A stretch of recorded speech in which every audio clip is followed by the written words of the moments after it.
This is the Final Word Cricket Podcast in Barbados. Adam Collins, Barrett Sundaresan with you. The reason we're in Barbados is thanks to Maurice Blackburn Lawyers, Australia's #1 plaintiff law firm, one of the great grounds in world cricket. We know both 11s. It's all very easy breezy vibe at the moment. The Australian team are doing their last net before they start tomorrow. Travis Head at the moment. I think that's Sam Constance about to have a hit as well. We've just had the press conferences. We've interviewed Pat Cummins for radio. It feels great to be in one of the great, truly brilliant cricketing hotspots over the years. Doesn't it feel like you're on island time?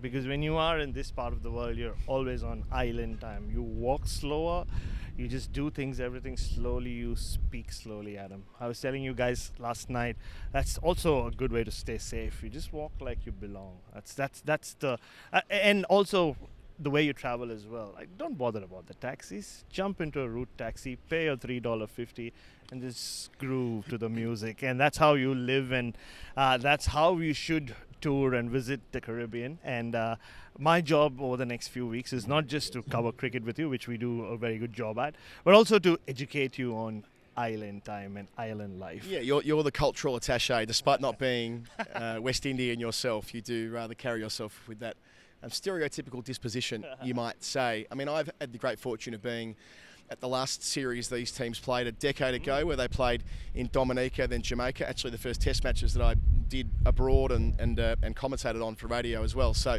there's a lot of history going back there. On that occasion, Phil Spooner, walking over here, was the Windies media manager. Now he's asking the first question in the press conference: how things change, how the world turns. Come and say good day, Spoons. Come on, we've come this far. We've introduced you. You asked the question: what's the Windies team going to be tomorrow? So we've got brand new everything. We got a new captain, a new keeper, a new vice captain. It's a change. Sammy's come in and he's changed things significantly. So I'm happy for Shea Hope. I think he's a quality cricketer. We need to get Shea Hope in our Test cricket. We need that solid batting.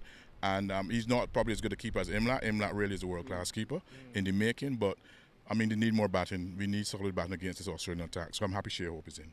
It was Shea Hope who batted so enterprisingly on that first day at Dominica a decade ago. Not many veterans from that tour here. Mitchell Stark bowled beautifully in that test match. Nathan Lyon, of course, was here in both 15 and 2012. But I suppose, Baz Spoons, the nature of modern cricket is that there are countries that you occasionally miss out on for a while. A full 10 years between Australian visits to the Windies for the mighty Frank Worrell Trophy.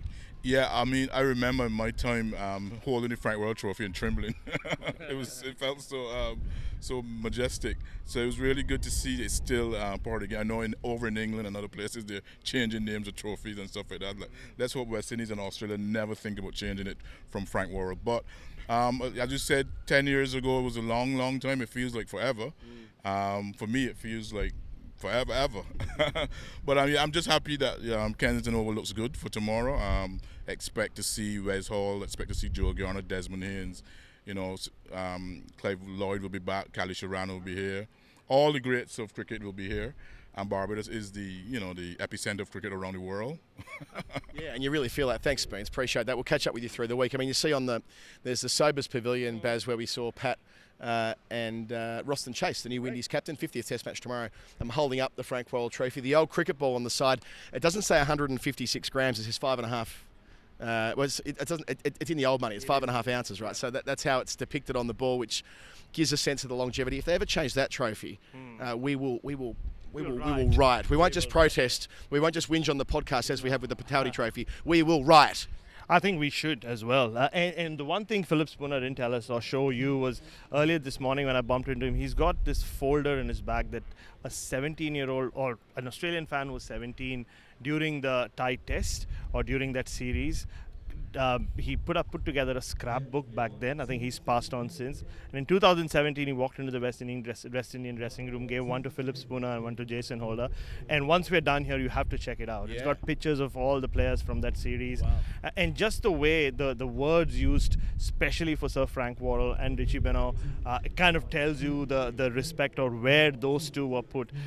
And you're right, when you look around this ground, it's a reminder always of the great West Indies, but also what West Indian cricket is meant to world cricket, right? There is no other place in the world that gets romanticized as much as the Caribbean does, and especially Barbados. Just outside the Kensington Oval is the Cricket Legends of Barbados Museum, And the fact that Weeks, Warren and Walcott were all born in a radius of 1 kilometer just around this ground, there's just so much. I mean, we can stand here all day long, talk about what Barbados has meant to world cricket just as a tiny island. But yeah, it's great to be here, and it's a pity that Australia and West Indies don't play each other as often as they used to back in the day, especially in this part of the world. Yeah, it doesn't diminish the contribution, as you say, of this country. Over 100 Test cricketers from a country that's about as big as, I don't know, it's about as big as in Adelaide, about Mount Barker or something like that. I mean, it's so small here. Just the Adelaide Hills. Adelaide Hills, there you go. I think the population here is 250,000 or something like that. It's a remarkable story. And yeah, the names, I mentioned Gary Sobers, but Hall and Griffith stand in front of us. I like the little pokey stands here. It's a really nice thing. It's a bit like in India with the Chinnaswamy. Lots of small stands as opposed to the big grandstands. Greenwich and Haynes recognised over to our left. The 3 Ws, the Worrell, Weeks and Walcott stand. The Joel Garner end, of course, and where we are broadcasting from is the Malcolm Marshall end, which is the media centre, which is named after Tony Cozier. So there are all of these reference points. And Pat Cummins isn't, he loves the history of the game. Paddy's across all of this stuff, and he spoke about that lovingly at the media conference, coming to a place like this where they've played heaps of white ball cricket, but he's not had the privilege of being on a test tour in the Caribbean, and he'll lead Australia out tomorrow down those steps of the Sobers Pavilion, and he'll do so with a team that has Josh Inglis coming straight in for Marnus Labuschagne at number 4. I was going to say 3. No, other way around. He comes in for Smith. Correct. I botched that. And Green stays at 3. And of course, Sam Constas replacing Labuschagne at the top of the list. So that 1/4 change with Steve Smith, 1 omission in Labuschagne. 2 opportunities for 2 younger players coming through. Of course, the teenager Constas and Inglis, who made a century on debut earlier this year.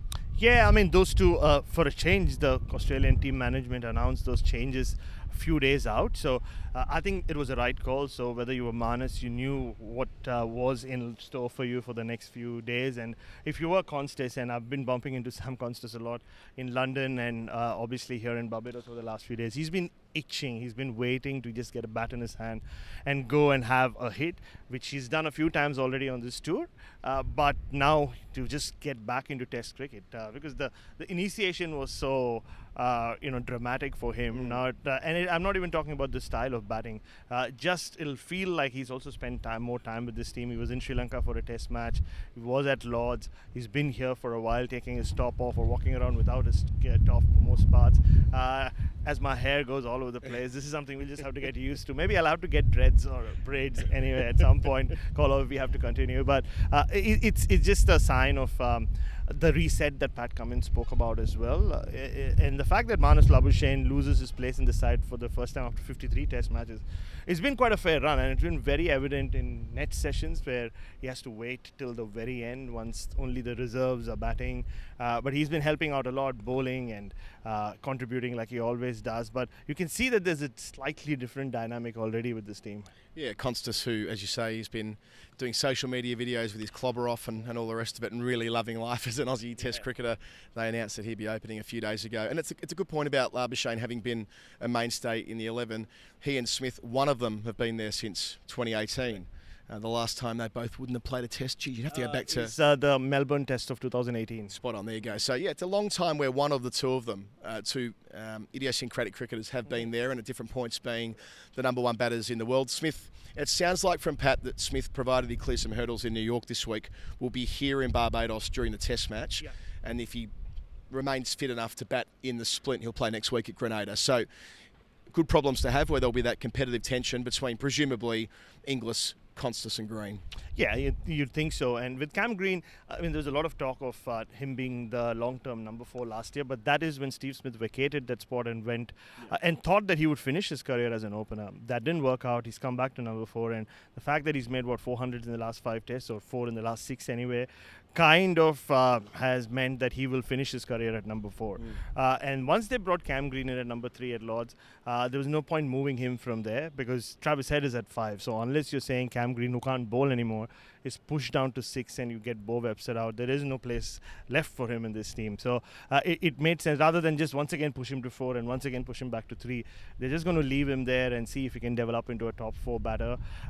My only question was if Travis Head would have batted number 4 just for this Test match as the senior batter. I asked him the other day, and he was keen to bat anywhere. But I think they've stuck with him at 5. So Inglis, it is more a like-for-like replacement in a way. And big 3 quicks are all going to play. So Hazelwood, keeps his spot. Not so much keeps his spot as much as that I think we know they handled him with more care than the others for obvious body reasons, and the captain Cummins and the experience of Stark, and of course Nathan Lyon on his third tour of the West Indies, which is quirky given the first tour back in 2012 and 2015, but Lyon is taking wickets all around the world.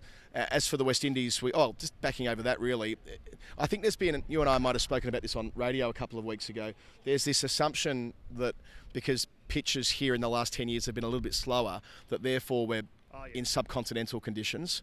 That's never really been the case here at Barbados. And they're playing a pink ball test under lights at Jamaica to finish the series. So if Kuhneman's going to play, the best chance he probably will have will be next week in Grenada. Yeah, absolutely. Well, and generally it is in those East Caribbean nations where you see the load slow pitches where you bring Kuhneman in. I had no doubt that they'll play the third seamer here. And you just look at how West Indies generally do it here. They rarely play the second spinner. They have the advantage of having Roston Chase or someone like him always in the side, whether it was Chris Gayle back in the day or Marlon Samuels or those kinds of players. Carl Hooper, obviously, who will be here, by the way, in the Caribbean after a long time. So they do have that advantage, but they always like to go with three frontline seamers. And the Duke's ball, I say again, it's brighter red, or it's more red than maroon, the one you see in England. It does a lot more, and I think the seamers will get some reverse swing later on as well. It's an abrasive surface or square in the middle. So I think all those reasons suggest that they were always going to go in with the third seamer, because the last thing you want is to go in with two spinners on a punt really, and then say if you're fielding first and once you're done with, and I think the ages of the fast bowlers as well, they're super fit, but with what's ahead for Australia, they wouldn't have wanted to take the risk of putting too much of a load on whichever two would have played. And Jamal Warricane, the new vice captain, the sole spinner, the man the authorities came to blame, and the new captain Roston Chase. So a reconfigured West Indian side. Spoon spoke about Shai Hope returning to Test cricket, which is a great thing given he's one of the more prolific one-day players the Windies have ever produced. Enjoyed a lot of success over the last 10 years in 50-over cricket. But Shamar Joseph, who was such a presence the last time the Windies played Australia in Australia, winning that test on his own really on the final day at the Gabba about 18 months ago as the tripod falls over. That always works well on social media. Caught it in the nick of time. But no, so we know the Windies 11 and Alzari Joseph will be leading that attack. He will be. And just on Shamar, I bumped into him the other day. He looked all serious to start with, and then asked him about the arm guard that I got him all those years ago, all those months ago, last year. And he said, I have it. I have everything from that Australia trip. I haven't given anything away. So, you could see he became that young man again who I took around Rundle Mall last year. So he'll be excited. He's not really done much of note in Test cricket after that performance at the Gabba. But there's a... we spoke of Pat Cummins in the reset, but there's this newness to this West Indies team. I spoke to my old friend Darren Sammy 2-3 days ago, and I mean, what a character he is. I remember covering a lot of West Indies cricket. In fact, the 2011 Test match I covered here when Sammy was this youngish captain, young team, the likes of Brathwaite and Bharat and Kyron Powell and all these youngsters, Kemar Roach coming through, and he had to captain and lead that fragmented West Indies team. And he's back here now as coach. Where he lives, they call him the preacher man. They say that his mother always speaks about God always has a special plan for her special son, Darren. And he just seems so excited about the prospect of leading this team, especially against Australia. And you spoke about new captain Roston Chase, new keeper Shai Hope, for all his talent, averages 25 with the bat in Test cricket. So he has a lot of fixing to do in terms of getting that back on track. So there is... Yes, there are some new faces, but West Indies just find a way of doing well on home soil. And they haven't played against Australia in such a long time. They would want to make a statement at the start of this new cycle. Yeah, new cycle is important too. Pat Cummins spoke about the importance of away wins when we spoke to him after Lords. So they'll be really fixated on doing as well here as they can and not taking their foot off the pedal at any stage. Baz, will take a brief pause in a moment after I just thank Maurice Blackburn Lawyers for making it possible for you and I to do this type of thing. I've now been covering the Australian team for a decade. That was 10 years a couple of weeks ago, that first test in Dominica where Adam Voges made a century on debut, and I had the great privilege of commentating that on radio on the West Indies Broadcasting Corporation. I don't know whether they still broadcast over here, but I suppose we'll find out when we set up with SEN this week. But yeah, that coming full circle there and doing this, it's been a reminder of how far we've come on the podcast, and it's in no small part due to partners like Maurice Blackburn who've backed us in entirely over the last year or so. They're with us for all of season 18, all of season 19, all of the work we're doing on Australian cricket, on dailies, both here and the women's team, which we'll do in the World Cup later in the year when the Australian women are over in India and playing in that 50 over World Cup, which starts at the end of September. So our gratitude to them. We've been telling the stories of super insurance, and that'll continue throughout the week, but just wanted to nod my head to Australia's #1 plaintiff law firm, Maurice Blackburn. Learn more about them in the show notes. We'll return in a moment with a very brief Hall of Fame, then we'll say goodbye and we'll see whether England have won. Final Word Daily, it's me and him. Jeff coming at some point later as well. So Jeff will be with me on the dailies from tomorrow. Speaking of dailies, England, India, no idea how that's finished, but England looks like they're nudging their way towards a win. Who knows, it might be a tie. By the time this is published, maybe I'll look ridiculous saying that England were on their way to victory and chasing 371 up there at Leeds. Baggy greens. Final Word Hall of Fame, baggy greens. Over the years, there's so much said of them. There's a mystique of sorts around them. Players tend not to give them away. These days, they tend to, like it was with Steve Waugh, get one and wear it forever. Even when it frays, we've seen many players have the front of their baggy greens fixed, like Steve Smith, Steve Waugh himself, who I name checks before. Well, Pat Cummins, alternative approach. We can report. I don't know if I'm breaking the story. I put it on social media already, but he's got a new baggy green, and it's one of the Albions. It is. It indeed is. And he was so proud to talk about it being an Albion, because he spoke about how, like some of the others who did send it to get fixed, and he wasn't happy with the job that was done. So he asked for a new one, but he insisted that it was an Albion. And it might be one of the last. He wasn't quite sure if it is the last. They give out a different brand's baggy to the new players now, so I kind of like that Pat old school saying, I want one of the Albion dark baggy greens that have been such an icon of Australian cricket. And it's fair to say he's earned a second cap, given how much sweat has gone into the previous one, and probably accounts for how discoloured it got towards the end as well. So that'll sit in a museum somewhere someday, I'm sure, the great Pat Cummins. So that's the only real Hall of Fame entry from mine. Anything from you? Just on baggy greens, the other day I spoke to Matt Kuhneman, and when I spoke to him in Sri Lanka, when he hadn't played Test cricket for a year, he spoke about how much time he spends just looking at his baggy green, and how the dirt marks from indoors still are on one side. So the other day he said the players or his teammates are making fun of him because now he's got dirt marks from Gaul on the other side, and they're accusing him of intentionally trying to make his baggy green look old, even though it isn't. So, but again, like he said, it's just a mystique around the baggy green and how different players, the relationships they have with it. I remember Glenn Maxwell when he was added to the Test team, as you know, in 2022, sitting with him near the pool in Colombo, and he was in shock about the condition it was in, and he was getting his wife to find it. So there's always so many stories with every cricketer who's been fortunate and who's deservedly got the baggy green and the relationship they have with it. Terrific. Thank you, Baz. You'll be a prominent feature of the Final Word as we do our Caribbean tour. Thanks to Maurice Blackburn Lawyers, Australia's #1 plaintiff law firm. We will catch you from day one here tomorrow at the gorgeous Kensington Oval. Goodbye.